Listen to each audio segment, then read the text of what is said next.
नमस्कार मित्रांनो, आज मी तुम्हाला माझ्या आयुष्यात घडलेला एक खरा अनुभव सांगणार आहे।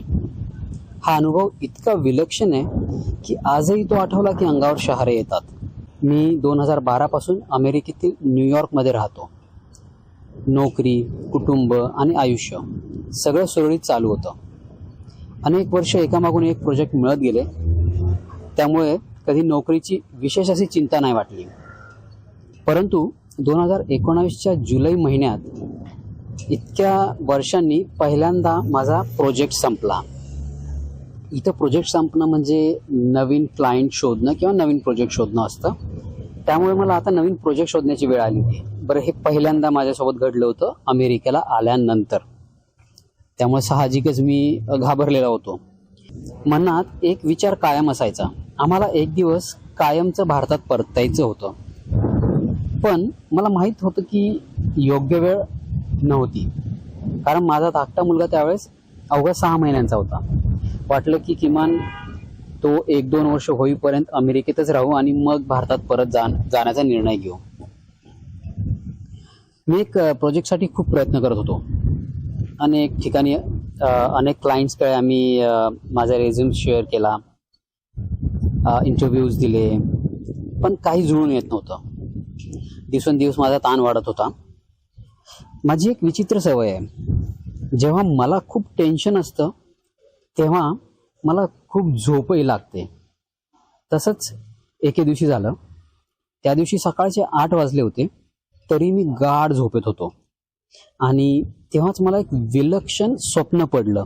बरं, ते स्वप्न काय अनुभव मला काहीही सांगता येत नाही, कारण मी ज्यावेळेस डोळे उघडले त्यावेळेस मी झोपेतून उठलो होतो आणि डोळे उघडले त्यावेळेस मला चक्क एक सूर्यप्रकाश दिसला खिडकीतून येणारा। त्यामुळे बरं, स्वप्नात मला काय दिसलं तर एक तेजस्वी सूर्यप्रकाश दिसला।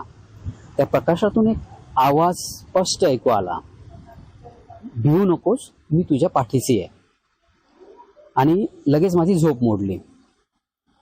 सर्वात आश्चर्याची गोष्ट म्हणजे हे शब्द श्री स्वामी समर्थांचे आहेत हे मला चांगलं माहिती आहे, पण मी कधी श्री स्वामी समर्थ म्हटलोच नव्हतो याच्या आधी, किंवा माझ्या घरात किंवा माझ्या आजूबाजूला कोणी म्हणतही नव्हतं, पूजाही करत नव्हतं। त्यामुळे हे शब्द मला कसे ऐकू आले हा प्रश्न आजही माझ्यासाठी अनुत्तरितच आहे। त्या दिवशी दुपारपर्यंत मी माझ्या कामात व्यस्त होतो। तेव्हाच बोलता बोलता कळलं की त्या दिवशी गुरुपौर्णिमा आहे। हे ऐकून अक्षरशः स्तब्ध झालो। सकाळी पडलेलं स्वप्न आणि तो दिवस गुरुपौर्णिमेचा, कदाचित योगायोग असेल, परंतु त्याहीपेक्षा मोठा योगायोग हा संध्याकाळी घडला। दुपारी माझा एक इंटरव्ह्यू झाला आणि लगेच माझं सिलेक्शनही झालं आणि लगेच मला त्यांनी ऑफरही दिली की तुम्ही पुढच्या दुसऱ्या दिवशीपासून कामाला येऊ शकतात, कामाला लॉग इन करू शकतात। त्या दिवशी मनात एक वेगळी शांतता होती, भीती कुठेतरी नाहीशी झालेली होती। त्या दिवसाच्या नंतर माझा विश्वास थोडा आणखी दृढ झाला की देव आहे।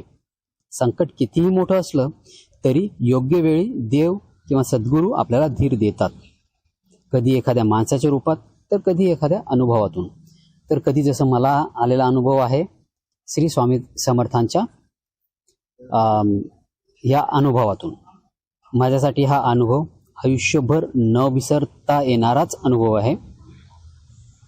भिवू नकोस, मी तुझ्या पाठीशी आहे, हे शब्द कायम आणि कायम असं कोणीतरी बोलल्यासारखं मला अजूनही आठवतं आणि ते मी कायम माझ्या मनात कोरून ठेवेल। तुम्हा सर्वांना श्री स्वामी समर्थ आणि गुरुपौर्णिमेच्या खूप खूप हार्दिक शुभेच्छा। आपण माझा हा अनुभव अगदी शांततेने ऐकून घेतला त्याबद्दल आपले खूप खूप आभार। थँक्यू, धन्यवाद।